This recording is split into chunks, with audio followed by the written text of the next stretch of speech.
Hello everyone, स्वागत है आपका मेरे चैनल। मैं प्रशांत कुमार शुक्ला, एडवोकेट। साथियों, आज के वीडियो में हम लोग सुप्रीम कोर्ट का एक और इम्पोर्टेंट लेटेस्ट जजमेंट के बारे में, जो कि Radhe Shyam versus state of Rajasthan के मामले में 12 अप्रैल 2023 को, जो कि क्रिमिनल अपील 2203 ऑफ 2010, जहां पे जो अभियुक्त थे उन्होंने टोटल 3 अभियुक्तों ने सुप्रीम कोर्ट में एक क्रिमिनल अपील दायर की, जहां उनको लोअर कोर्ट द्वारा और हाई कोर्ट द्वारा उनको जो सजा था उसकी सजा को बरकरार, उस सजा के खिलाफ उन्होंने सुप्रीम कोर्ट का दरवाजा खटखटाया, जहां पे सुप्रीम कोर्ट ने इनकी जो सजा थी उस पर रोक लगा दी। तो जानते हैं इस पूरे जजमेंट में। और अगर आप मेरे चैनल में पहली बार आते तो चैनल को जरूर सब्सक्राइब कीजिए, जिससे कि वीडियो का सबसे पहले नोटिफिकेशन देखने को मिले और साथ ही साथ आपको ला की बहुत सारी जानकारी आपको देखने को मिले। तो देर नहीं करते, इस वीडियो को शुरू करते हैं। तो जो ये मामला था, ये था जहां पे जो अभियुक्त थे, टोटल 3 अभियुक्तों ने एक क्रिमिनल अपील दायर की, और किस धारा में? आईपीसी की धारा 302 में, जहां पे उनके ऊपर जो आरोप लगाया गया था कि उन्होंने एक डिसीज यानी कि एक व्यक्ति की हत्या कर दी थी। इसमें जो टोटल अभियुक्त थे उसकी संख्या काफी थी, जिसमें से शेष जो 21 थे यानी कि 21 को बरी कर दिया गया, और बाकी जो टोटल जो 3 लोग थे उन्होंने सुप्रीम कोर्ट में इसकी क्रिमिनल अपील दायर की थी। यानी कि जो डिसीज के जो थे उनके परिवार और अभियुक्तों के बीच में एक राजनीतिक प्रतिद्वंद्विता थी, एक लड़ाई था, जो कि आहिर समुदाय के थे, जिन्होंने आजाद पार्टी के नाम से एक पार्टी बनाई थी। और घटना ये 16 अप्रैल 1976 की है, जहां पे जो पीडब्ल्यू यानी कि जो डिसीज का भाई ने एक एफआईआर दर्ज कराई, कहा कि जो आहिरों के एक समूह ने उसके भाई पे हमला किया था।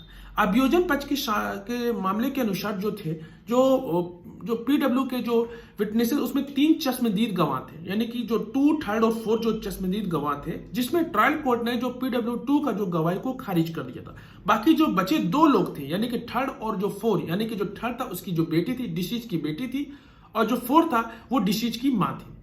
और उसके बाद जो एप्लेंट के जो एडवोकेट थे, जो अपीलकर्ता के जो एडवोकेट, उन्होंने कोर्ट के समक्ष ये बात रखा कि जो पीडब्ल्यू यानी कि जो उसकी डॉटर है वो एक माइनर है, जिसकी साक्ष्य को बहुत सावधानी से स्कैन करने की आवश्यकता है। सबसे इंपॉर्टेंट चीज ये बात रखी। दूसरी बात उन्होंने रखा कि जो प्रोसिक्यूशन विटनेस, जो उसकी जो डॉटर है, उसका जो जिराए की ओर ध्यान अगर हम लोग आकर्षित करते हुए उसने ये भी कहा कि उसकी जो गवाही को विश्वसनीय नहीं ठहराया जा सकता। ये अपीलकर्ता के जो एडवोकेट ने कोर्ट की समझ ये बात रखी। साथ ही साथ उन्होंने ये भी कहा, अदालत में गवाह द्वारा अभियुक्त की पहचान एक अत्यधिक सादगी थी, उसका आइडेंटिफिकेशन भी सही नहीं था। साथ ही साथ जो अभियुक्त की पहचान भी सही नहीं हो सकी, इससे उसकी गवाही पर भरोसा करना भी असुरक्षित था। और जो PW4 यानी कि जो डिसीज की मां थी, उसने भी एक भी अभियुक्त की पहचान सही से नहीं कर सकी, और उसकी गवाही पर भरोसा करना भी एक असुरक्षित है। उन्होंने एक इंपॉर्टेंट बात ये रखी। साथ ही साथ उन्होंने कहा कि जो एफआईआर है वो भी 3 दिन से देरी से डिले हुआ। साथ ही साथ जो डिसीज का जो परिवार है और राजनीतिक जिस राजनीतिक दल से अभियुक्त थे, उनके बीच में राजनीतिक एक प्रतिद्वंद्विता थी, इसलिए उन 3 दिनों की अवधि के जो दौरान जो डिले हुआ, उन्होंने अभियुक्तों को झूठा फंसाया गया।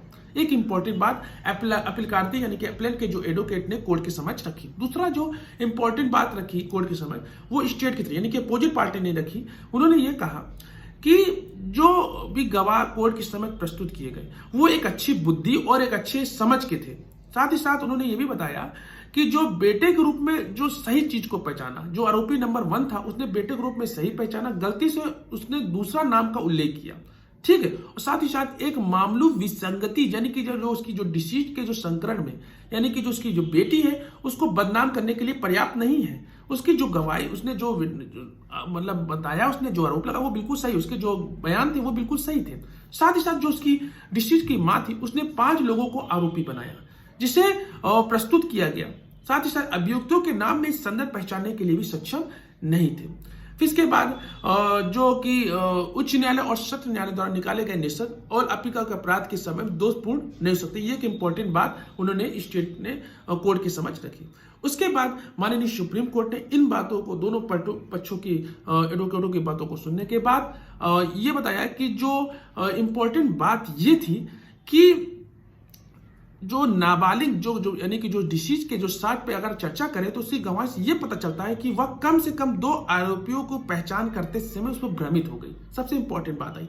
दूसरी चीज ये है कि अगर 5 आरोपी जिनका उसे कथित तौर पर नाम लिया, उन्हें शेष आरोपियों से बिल्कुल अलग खड़ा किया गया था। एक इंपॉर्टेंट बात कोर्ट ने ये भी ऑब्जर्व की। और साथ ही साथ जो अभियुक्त की जो पहचान के जो मामले हैं, यानी कि अगर बात करें तो किसी मामले में अगर गवाही के आधार अभियुक्त को दोषी ठहराना भी बहुत ज्यादा असुरक्षित है, खासकर जब ट्रायल कोर्ट द्वारा माना गया कि एक अन्य चश्मदीद गवाह यानी कि प्रोसिक्यूशन जो 4 है, यानी कि जो डिसीज की मां है, वो अदालत में एक भी अभियुक्त को सही तरह से पहचान कर नहीं सकी है।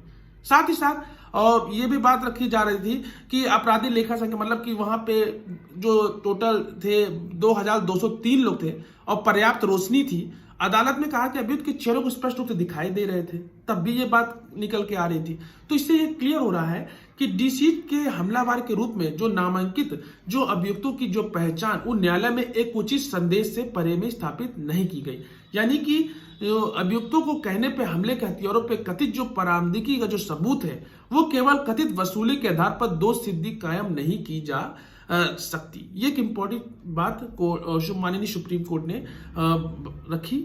और उसके बाद उन्होंने जो अभियुक्तों ने जिन्होंने क्रिमिनल अपील दायर की थी, उनकी जो अपीलकर्ता को दोष सिद्धि की है उनको रद्द कर दी है।